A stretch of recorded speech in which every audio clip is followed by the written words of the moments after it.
बिस्मिल्लाहिर्रहमानिर्रहीम। अस्सलाम वालेकुम नाज़रीन, मैं हूं आपका होस्ट अहमद फवाद। आज तारीख है 8 जुलाई और दिन है बुध का। एक बहुत बड़ी ब्रेकिंग न्यूज़ के साथ आज की व्लॉग में आप खिदमत में हाजिर हुआ हूं।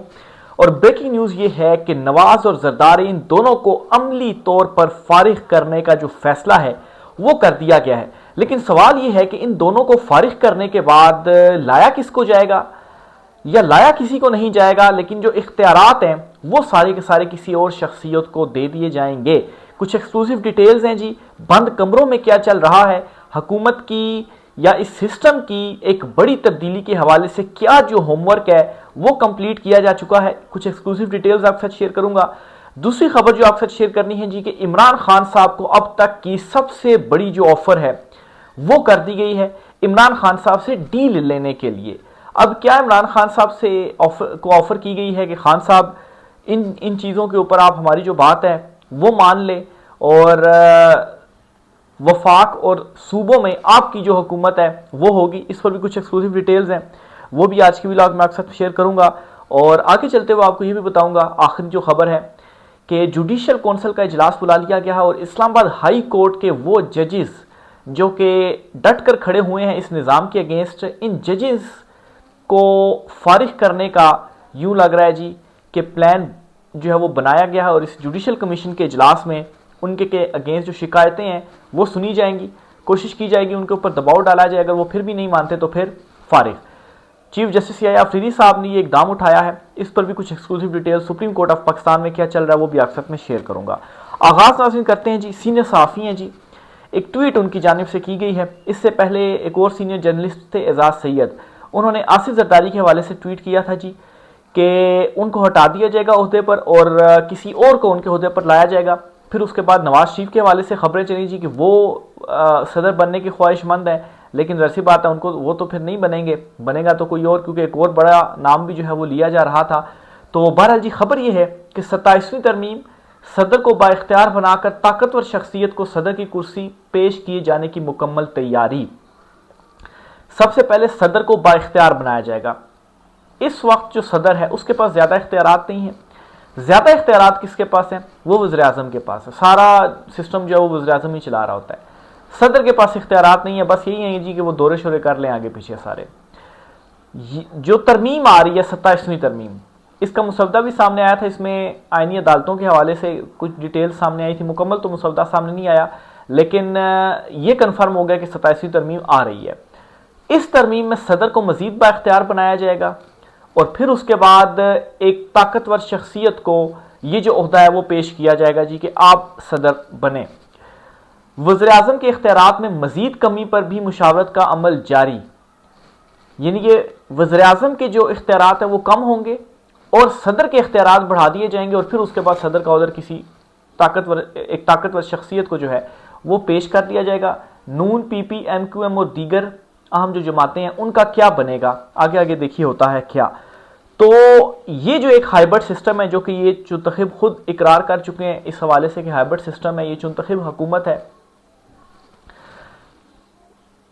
ये चुंतखब हुकूमत जिनके पास बज़ाहिर इख्तियारात थे वो इख्तियारात भी अब इनके पास नहीं रहेंगे।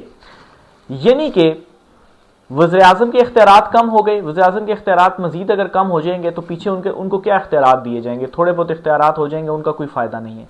सदर को इख्तियारात मिलेंगे और सदर का ओहदा जो है वो ताकतवर शख्सियत को पेश कर दिया जाएगा। और ताकतवर शख्सियत दो लोगों के नाम लिए जा रहे हैं, एक फील्ड मार्शल का नाम लिया जा रहा है, एक नवाज शरीफ का नाम लिया जा रहा है। नवाज शरीफ तो जो है वो नहीं होंगे। और फील्ड मार्शल के हवाले से जो चहमगोइयाँ चल रही हैं वो ये हैं कि होगा इस तरीके से कि आसिफ जरदारी को ये नहीं होगा कि उनको हटा दिया जाएगा ओहदे से, उनको जो है वो बीमार शिमार हैं तो वो दुबई चले जाएंगे इलाज के सिलसिले में। पीछे कायम मकाम जो सदर का ओहदा है वो तरमीम करके चेयरमैन सेनेट के पास नहीं रहेगा और कमांडर इन चीफ का जो ओहदा है कायम मकाम के तौर पर वो जो है वो फिर फील्ड मार्शल ही हुआ करेंगे।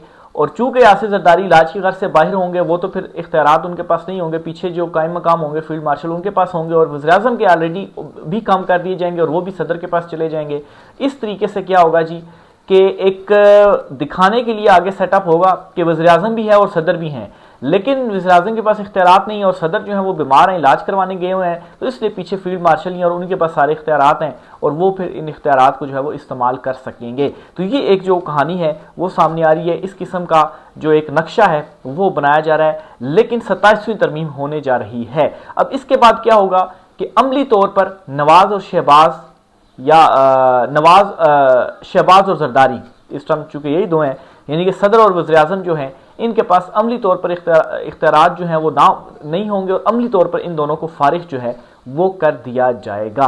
तो ये जी एक इस हवाले से जो होमवर्क है 27वीं तरमीम का वो भी आलमोस्ट कंप्लीट हो चुका है और कुछ जो चीज़ों के ऊपर मुशावरत है वो जारी है। आइंदा आने वाले दिन जो हैं वो इस हवाले से बहुत इंपॉर्टेंट हैं जी। देखें इसमें क्या आप जो मज़ीद तरमीम है वो लाई जाती है। बहरहाल दूसरी खबर आपके साथ शेयर करता चलूँ जी, और बड़ी इंपॉर्टेंट खबर है ये, और ख़बर यह है कि इमरान खान साहब से दोबारा राब्ते करने की जो कोशिश है वो की गई है।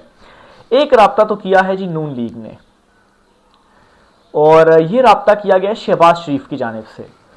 शहबाज शरीफ बार बार अपोजिशन बेंचेस पर आते हैं और कहते हैं कि आए हमारे साथ बात करें, जो आपने हासिल करना था कर लिया, अदलिया आपकी जेब में है, इन्हें शेल्टर भी पूरा मिला हुआ है, आखिर क्या मुसीबत पड़ी हुई है इन्हें, सिर्फ खौफ इमरान खान है, इसलिए ये हमारे पास आते हैं। निसार जट हैं जी, ये पाकिस्तान तहरीक इंसाफ के रहनुमा हैं जी।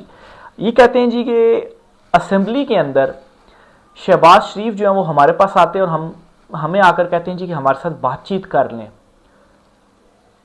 साथ ही वो सवाल ये उठा रहे हैं कि सब कुछ तो आपने हासिल कर लिया, अदालतें आपके कंट्रोल में हैं, हुकूमतें आपने ली हुई हैं, तो अब आप क्यों आते हैं हमारे पास कि हमारे साथ कोई डील कर लें, हमारे साथ कोई मुज़ाकरात कर लें, हमारे साथ बात कर लें। तो वजह यह है कि जो सिस्टम है इमरान खान साहब से खौफज़दा है, और ये सब कुछ करने के बावजूद सियासत का जो सारा मरकज़ है वो कौन है, वो इमरान खान है। और आज भी ये इमरान खान के इर्द गिर्द घूम रहे हैं जी, और इन्हें ये मालूम है कि ये सिस्टम ज़्यादा देर तक नहीं चल सकेगा और इमरान खान ने बाहर आना है, इमरान खान ने इक़्तिदार में आना है, इमरान खान ने पावर में आना है। और अगर इमरान खान साहब पावर में आ गए तो फिर हम सब मारे जाएंगे, हमारा जो है वो फिर कुछ भी नहीं बनेगा। ऑलरेडी हमारे पास अवामी सपोर्ट तो है नहीं, अवामी हिमायत तो है नहीं, वोट हमारे पास है नहीं, जो कि पहले हुआ करता था किसी टाइम पे, लेकिन अब अवाम में अवेयरनेस आ गई है, सारे पर्दे इमरान खान ने हटा दिए हैं और अब अवाम भी हमारे साथ नहीं है। इमरान खान अगर आज जेल में है तो एटलीस्ट इमरान खान साहब के साथ अवाम तो है, सबसे पॉपुलर लीडर है इस वक्त इमरान खान। तो ये एक कोशिश की जा रही है। और दूसरी तरफ से जो ताकतवर हल्के हैं जी, उन्होंने भी एक पैगाम पहुँचाया है एक मरतबा फिर से इमरान खान साहब को। इमरान खान साहब से कहा जा रहा है जी, और ये जुनैद अकबर साहब हैं जो कि पाकिस्तान तहरीक इंसाफ के रहनुमा हैं केपी में, उन्होंने ये दावा किया और कहा है जी कि हमें ये कहा जा रहा है कि माइनस इमरान खान आप आ जाएं, यानी कि जो हुकूमतें हैं वो आपको दे दी जाएंगी लेकिन माइनस इमरान खान। इमरान खान साहब से आप कहें कि वो 2-3 साल तक खामोश रह जाएं, उनकी रिहाई हो जाएगी। वो बनी गाला में रहते हैं, वो ज़मान पार्क में रहते हैं, वो बैरून मुल्क में जाते हैं, जिधर भी जाते हैं वो जाएं और 2-3 साल तक खामोश रहें, किसी किस्म की भी स्टेटमेंट जो है वो सियासत से रिलेटेड हमारे रिलेटेड वो ना दें, और उनकी रिहाई हो जाएगी, कारकुनों की रिहाई हो जाएगी, सख्तियाँ ख़त्म हो जाएंगी, आप हुकूमत में आ जाएंगे, आपको ओहदे भी मिल जाएंगे, लेकिन इमरान खान साहब जो है वो नहीं होंगे। एक तो ये, दूसरा ये जी कि खान साहब जो है वो डिमांड नहीं करेंगे इलेक्शन की। ज़ाहिर सी बात है अगर वो 2-3 साल के लिए खामोश हो जाएंगे तो फिर तो इलेक्शन की डिमांड वैसे ही नहीं फिर होगी। और फिर 9 मई के हवाले से कहा जा रहा है जी कि मजम्मत करें, उसके ऊपर माफ़ी मांगें, और इस हवाले से ये भी कहा जा रहा है जी कि अगर नहीं भी करते तो एटलीस्ट वो खामोश रह जाए, कोई जो बात है वो इस हवाले से वो ना करें। लेकिन माइनस इमरान खान तो वजूद ही नहीं है पाकिस्तान तहरीक इंसाफ का। Tehreek Insaf is equal to Imran Khan, minus Imran Khan means Tehreek Insaf Imran Khan. Imran Khan के अलावा पाकिस्तान तहरीक इंसाफ में किसी की भी इतनी हैसियत नहीं है कि अगर उनको इलेक्शन में खड़ा कर दिया जाए तो वो इलेक्शन जीत सकें, लेकिन इमरान खान का नाम है उनके साथ। इस वजह से लोग जानते तक नहीं है उम्मीदवारों को, लोगों ने ढूंढ ढूंढ कर जो थे निशान, इंतखाबी निशान, किसी को बैंगन मिला है, किसी को क्या, वो लोगों ने ढूंढा और ढूंढ कर जो फिर उसके बाद वोट है वो दिया।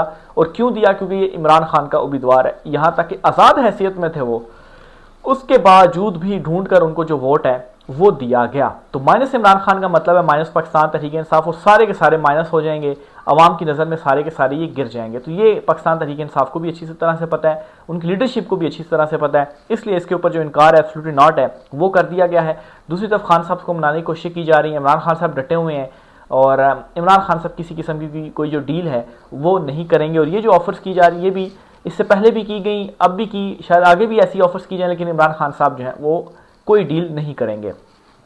आखिर में आपको बताता चलूँ जी कि जुडिशल कौंसिल का इजलास आज बुलाया है चीफ जस्टिस याह्या अफरीदी साहब ने। अभी थोड़ी देर पहले ये खबर जो मैंने शेयर की है, इस इजलास में पहले तो आपको बताऊँ कि इजलास बुलाया कब गया है। ये इजलास बुलाया गया जी 12 तारीख को, 12 जुलाई को चीफ जस्टिस याह्या अफरीदी साहब ने ये जो इजलास है वो बुलाया है। इस इजलास में क्या होगा कि ज़ेरे इल्तवास शिकायत और रूल्स में तरमीम का जो जायज़ा है वो लिया जाएगा।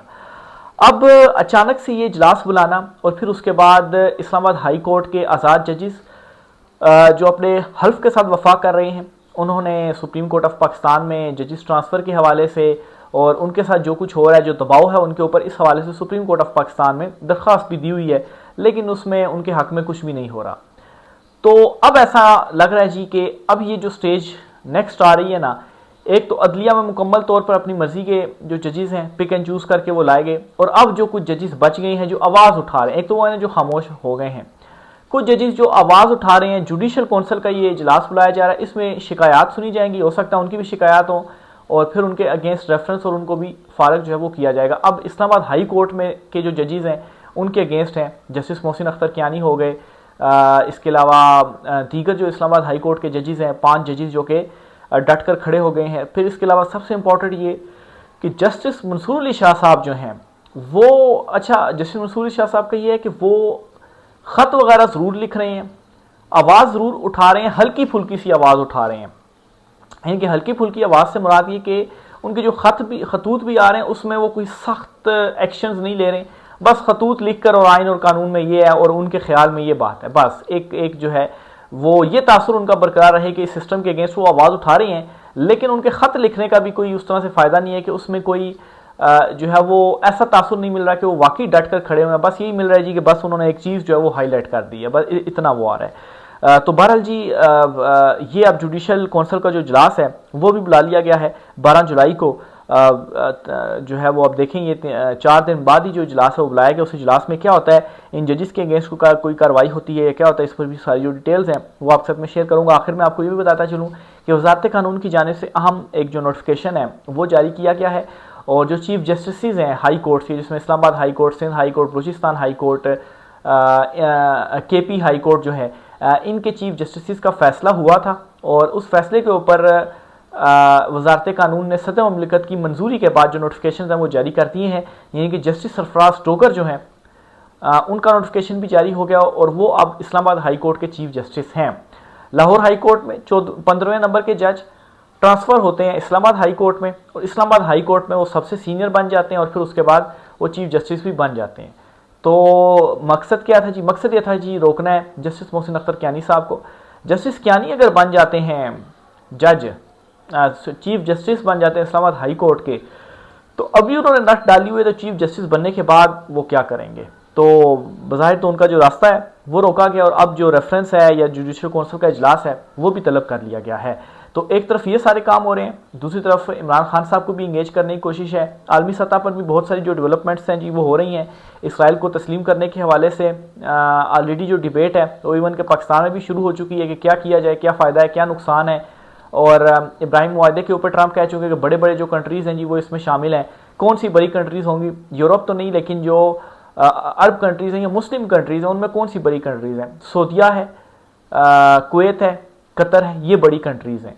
और अगर ये तस्लीम कर लेती हैं तो फिर पीछे जाहिर सी बात पाकिस्तान फिर ये कहेगा जी कि सब ने तस्लीम कर लिया या मुस्लिम कंट्रीज़ ने कर लिया तो फिर हम भी कर लेते हैं। इस किस्म की डिबेट जो है वो भी चल रही है।